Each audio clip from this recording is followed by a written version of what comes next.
ഭാര്യയുടെ വില അറിയണമെങ്കിൽ ഇപ്പൊ നമുക്ക് തോന്നും അവള് പോയാ പോട്ടെ, എനിക്ക് ആരോഗ്യമുണ്ട്, സൗന്ദര്യമുണ്ട്, എന്റെ മുഖം വല്ലാതെ ഒന്നും ചുളുങ്ങിയിട്ടില്ല, വേറെ കെട്ടാമല്ലോ.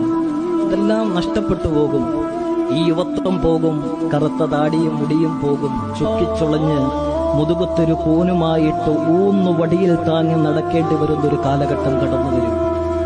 അന്ന് കോരിത്തരാൻ നമ്മുടെ ഉമ്മായും ബാപ്പായും ഒന്നും കാണൂല, അവരാറടി മണ്ണിന്റെ ഉള്ളിലായിരിക്കും. നമ്മൾ പൊന്നുപോലെ വളർത്തിയ നമ്മുടെ മക്കൾ അവരുടെ ജോലി തിരക്കുകളിലായിരിക്കും. വീടിനുള്ളിൽ അവർക്കൊരു ഭാരമായിട്ട് നിൽക്കുന്ന നമ്മളെ ഓർത്ത് അവര് ശാപവാക്കുകൾ പറയുമായിരിക്കും. അന്ന് നമ്മുടെ അരികിലോട്ട് വയ്യാത്ത കാലും കയ്യുമായിട്ട് 2, 3, 4 മക്കളെ പ്രസവിച്ച വയറും അത് മുഖാന്തരം അനുഭവിക്കുന്ന ബുദ്ധിമുട്ടുകളുമായിട്ട് നമുക്കൊരു നേരത്തെ ഭക്ഷണം തരാൻ നമ്മുടെ അരികിലോട്ട് വരാൻ നമ്മുടെ ഭാര്യ മാത്രമേ ഉണ്ടാവുകയുള്ളൂ.